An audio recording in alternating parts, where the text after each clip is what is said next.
Bienvenue sur Africa 24 dans cette nouvelle édition du 12-15. Voici les titres de l'actualité. Pas de troisième mandat pour le président béninois Patrice Talon. Le chef de l'État a pris cet engagement lors d'un sommet citoyen. Il devrait donc quitter le fauteuil présidentiel en 2026. La 10e édition du Salon de l'action gouvernementale au Cameroun. L'événement se tiendra du 25 au 31 juillet prochain à Yaoundé. La stratégie nationale de développement 2020-2030 doit notamment être au cœur des débats. Et puis la Banque africaine de développement s'apprête à soutenir la création de chaînes de valeur agricole en Côte d'Ivoire, une mesure qui permettra notamment de favoriser le développement économique des zones rurales. Les détails à suivre dans ce journal. Mais tout d'abord, une nouvelle offensive des forces rebelles dans la région du Tigré en Éthiopie. Une information divulguée ce mardi par leur porte-parole, Getachew Reda, qui précise par ailleurs que l'assaut a été lancé à Raya. Il ajoute également que les combattants rebelles sont parvenus à sécuriser la majorité du sud du Tigré avec la prise de contrôle de la ville d'Alamata. Les réseaux de télécommunications étant majoritairement coupés dans la région, ces informations n'ont pour l'heure pas pu être vérifiées. Il ne briguera pas de troisième mandat. Le président béninois Patrice Talon s'est engagé à quitter le pouvoir à la fin de son mandat en 2026. Un engagement pris le 10 juillet lors d'un sommet citoyen placé sous le thème de la démocratie et de la bonne gouvernance. L'événement était organisé par plusieurs ONG telles que Tournons la page, Aïssatou Bari. Il convient de limiter les mandats, a déclaré le président du Bénin, Patrice Talon. Le chef de l'État s'est exprimé lors du sommet citoyen pour la démocratie, la bonne gouvernance et l'alternance dans la sous-région. Organisé du 8 au 11 juillet 2021 au Bénin par plusieurs organisations non gouvernementales telles que Tournons la page et Togo Debout, l'essentiel des débats ont tourné autour de la limitation des mandats présidentiels, pas souvent respectés. Limiter les mandats est à tous égards au profit du peuple, plutôt que de laisser les uns et les autres rester éternellement dans la fonction. Vous avez absolument raison de prôner l'alternance. Je m'en soucie pleinement et je m'engage devant vous à la défendre, à en être témoin. Les 150 délégués d'organisations de la société civile venus d'une dizaine de pays de la CEDEAO, Communauté économique des États de l'Afrique de l'Ouest, ont pris acte de cette déclaration. Pour la société civile, la limitation des mandats à 2 doit devenir rapidement un critère intangible. Mais les missions d'observation électorales doivent aussi se renforcer, estime-t-elle. Il fallait effectivement que nous puissions nous tourner vers la CEDEAO. Nous sommes dans l'espace communautaire ouest-africain et lorsque la CEDEAO délègue des missions d'observation électorale, nous sommes toujours surpris par le gap qu'il y a entre les réalités sur le terrain où il y a beaucoup de fraude et les constatations et les déclarations de la CEDEAO qui sont aux antipodes des préoccupations des peuples. Et donc nous ne pouvons pas continuer comme ça parce que nous estimons que la CEDEAO est en train de s'enliser dangereusement dans une posture de soutien systématique aux chefs d'État. Et cela se fait au détriment des préoccupations, des aspirations populaires. Donc, nous pouvons nous adresser au chef d'État, comme nous l'avons fait avec M. Patrice Talon, qui incarne, je crois, un nouveau leadership et qui a accepté, dès le début de son second mandat, de le dire clairement que ce sera son dernier mandat. Nous espérons donc pouvoir atteindre d'autres chefs d'État à titre individuel. Si le protocole de la CEDEAO est clair sur la question par le troisième mandat, son application pose problème au vu des conditions dans lesquelles plusieurs élections se sont déroulées récemment dans la sous-région. Une grosse campagne de sensibilisation est d'ailleurs annoncée dans les 15 pays de la sous-région ouest-africaine. Dans le reste de l'actualité, le début des auditions de l'ancien Premier ministre Augustin Matata Ponyo en République démocratique du Congo. L'ancien chef du gouvernement a comparu ce lundi devant la Cour constitutionnelle. Une première audition qui aurait duré 5 heures. Aujourd'hui député, Augustin Matata Ponyo est soupçonné de détournement de fonds dans l'affaire relative à l'indemnisation des victimes de la zaïrianisation. Des faits qui se seraient déroulés alors qu'il occupait le poste de Premier ministre. Autre affaire pour laquelle il est aussi mis en cause, celle liée à la gestion du parc agro-industriel de Bukanga-Lonzo. Le Cameroun se prépare à organiser la 10e édition du Salon de l'action gouvernementale. L'événement doit s'ouvrir le 25 juillet prochain au Palais des Sports de Yaoundé. Cette année, l'événement sera centré sur la stratégie nationale de développement 2020-2030, une initiative lancée l'année dernière et visant à faire du Cameroun un pays émergent. Marie-Colette Babasagana. Pour accompagner le gouvernement dans la vulgarisation de son nouveau cadre de référence pour les actions de développement jusqu'en 2030, le Salon de l'action gouvernementale 2021 vise de manière globale à vulgariser la stratégie nationale du développement 2020-2030. Dans son rôle de vitrine, le Salon de l'action gouvernementale ambitionne de clarifier prioritairement le nouvel outil de développement pour sa bonne appropriation par les pouvoirs publics qui le mettent en œuvre et les populations qui sont les principales bénéficiaires de ces retombées. Au départ, de rattraper un peu les engagements qui étaient déjà pris dans DSE qui ne sont pas arrivés à terme. Vous connaissez la question des grands projets de première génération, vous connaissez le Planut, vous connaissez la CAN. Tout ça, c'est au départ, il faut reprendre en main tout ce passif pour pouvoir se positionner convenablement pour 2030. Donc là aussi, il n'y a pas un point de discontinuité à créer. La SND 30, je disais, a tiré les leçons du DCE, et ces leçons notamment portent sur notre compréhension de la croissance, notre maîtrise des processus de préparation des projets, des questions d'efficience en matière de projets. Nous avons beaucoup appris comme pays. Il est donc question de reverser toute cette expérience dans le cadre de la deuxième phase de la vision, donc jusqu'en 2030. Pour mieux comprendre la stratégie nationale de développement 2020-2030, les interventions seront axées sur certains secteurs comme la gouvernance, le développement durable, l'éducation, la recherche ou encore l'économie numérique.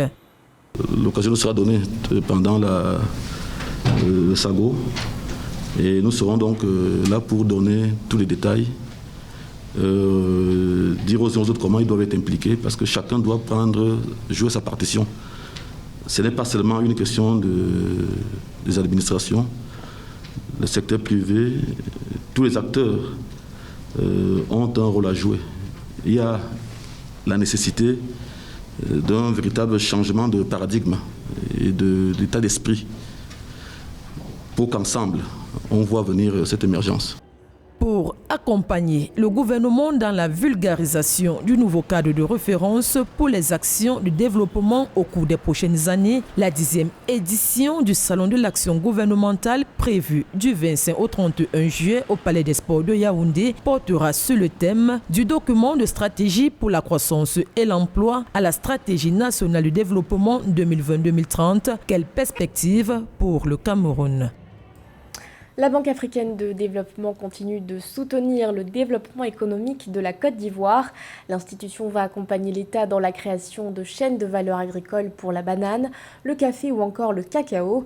Un soutien qui traduit une véritable ambition à rendre la croissance économique du pays plus inclusive. Corinne Olé. En Côte d'Ivoire, la culture de la banane, la mangue, l'huile de palme, la noix de cajou, le café et le cacao vont bénéficier d'importants investissements provenant de la Banque africaine de développement. Selon le président de l'institution panafricaine, il sera question de favoriser la création de chaînes de valeur agricoles par la transformation des zones rurales en zones de création de richesses pour la réduction de la pauvreté. Le gouvernement a vu juste d'approcher la base, la Banque africaine de développement, pour développer ces chaînes de valeur. Parce que jusque-là, la Côte d'Ivoire est un producteur. Les autres chaînes de valeur sont laissées. Par contre, ce qui fait que le producteur, à la fin, ne fait que vendre la matière brute. La Côte d'Ivoire, les producteurs n'ont pas la valeur ajoutée. Et vous allez voir que dans certains produits comme le café, les gens commencent à délaisser.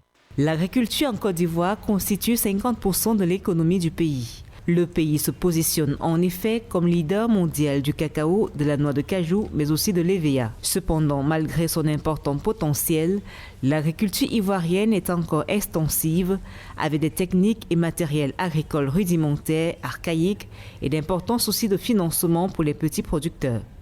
Lorsque vous prenez les villes intérieures comme Soubé ou bien à Bengourou, que je suis originaire, si on installe une usine de transformation par exemple, même le manioc, ça crée de l'emploi. Donc, ça réduit le chômage. Ça a même réduit l'exode rural. On ne va plus aller à Abidjan, ni à Yamoussoukro, ou bien à San Pedro pour aller gonfler les populations là-bas. Les gens vont rester sur place.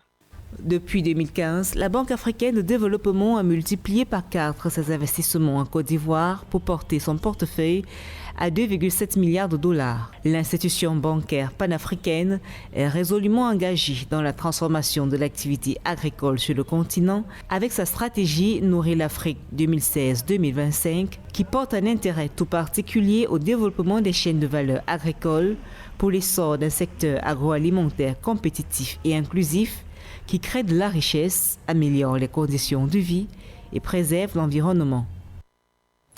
3,3 milliards de dollars, c'est le montant d'un contrat de partenariat public-privé signé entre le Maroc et le Niger. Un accord qui permettra de mettre en œuvre 6 projets notables à Niamey. Parmi eux, la construction d'un complexe agro-industriel notamment, ou encore l'édification de plus de 36 000 logements sociaux. Joël Palot. Au cours des 8 prochaines années, 6 projets industriels et d'infrastructures seront réalisés par le Maroc au Niger, évalués à 3,3 milliards de dollars. Ce programme, issu d'un contrat de partenariat public-privé entre les deux nations, vise à redonner fière allure à Niamey, la capitale du Niger. Aujourd'hui, le Maroc relance ses projets en Afrique et cette coopération avec le Niger correspond à une temporalité politique nouvelle avec l'arrivée de Bazoum. Et le président Bazoum veut véritablement se lancer dans un projet de modernisation et surtout des actions permettant au Niger d'avoir des chantiers et de permettre au pays de créer des emplois et en tout cas dynamiser un pays qui a tant besoin de projets, de création d'emplois, etc. Avec cet investissement, l'objectif du Maroc est de construire sur une superficie de 1050 hectares une ville nouvelle avec près de 37 000 logements sociaux, un centre commercial, un complexe agroalimentaire. Un engagement qui va permettre au moins sur 8 ans de réduire le taux de chômage au Niger évalué en 2020 à près de 50% selon l'Atlas mondial de données. C'est un pays qui est dans une courbe ascendante de développement. Nous savons aussi que les ressources du Niger vont tripler, voire quadrupler dans les 3 années à venir. C'est le moment de s'installer. Il aura donc fallu attendre 2 années pour aboutir à la signature du protocole d'accord entre les autorités du Niger et le groupe marocain IMI Finance Holding, un projet prometteur dans lequel le Maroc s'attend dans le futur à un retour sur investissement important. Un mot de sport à présent avec les préparatifs de la Ligue des champions féminines de la Confédération africaine de football. Une étape de plus a été franchie le 5 juillet dernier avec le tirage au sort des éliminatoires par zone.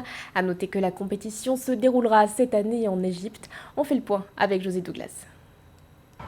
La zone Ouest B accueillait le premier tirage au sort zonal pour les clubs de football féminin appelés à disputer cette nouvelle compétition de la Ligue des champions CAF. Parmi les clubs, nous retrouvons des Amis du Monde de Football Club du Togo, Association sportive de la police du Niger, Hazard Kass Ladies Football Club du Ghana, Union sportive des forces armées du Burkina Faso, Rivers Angels Football Club du Nigeria, 11 Sœurs de Gagnoa de la Côte d'Ivoire. Notons également le tirage au sort du tournoi qualificatif zone UNAF, première journée prévue le 24 juillet, et troisième journée le 30 juillet, AS FAR du Maroc contre ASBH de la Tunisie. Bien sûr, avec les tournois zonaux qui vont attirer du public et cela va booster l'image du football féminin sur le continent. Surtout si on permet aux chaînes de télé africaines la retransmission des matchs, cela va permettre de relancer le football féminin. Après, je pense que cela va amener le public à aimer le football féminin et partir au stade pour assister aux matchs de championnat de leur pays. L'objectif de la CAF est de développer le football féminin en Afrique et elle mettra en vedette les meilleures équipes de tout le continent. Pour désigner les équipes qui participeront à la compétition finale en Égypte, plus tard, les qualifications de zone se joueront sous forme de tours éliminatoires. Les 6 meilleures équipes, une de chaque zone, et l'autre du tournoi final, l'Égypte ainsi qu'une équipe supplémentaire de la zone détenant le titre de la précédente de la Coupe d'Afrique des Nations féminine 2018 se qualifieront pour le tournoi final. Il y aura un regard particulier sur l'Union sportive des forces armées du Burkina Faso. C'est l'équipe championne du Burkina. et j'espère qu'elles vont bien représenter le pays au tournoi qui sera organisé en Côte d'Ivoire. Je leur souhaite bonne chance et j'espère qu'elles vont se qualifier pour la phase finale. La directrice exécutive du Conseil des associations de football d'Afrique de l'Est et du centre CECAFA, Oka Gacheo, a procédé aussi au tirage au sort de la zone pour cette première édition de la Ligue des champions féminines de la CAF. 9 clubs prennent part à ce tour préliminaire qui se déroule au Kenya du 17 juillet au 1er août 2021. Ce journal a été réalisé par l'ensemble de la rédaction. Merci de votre fidélité. L'actualité continue sur Africa 24.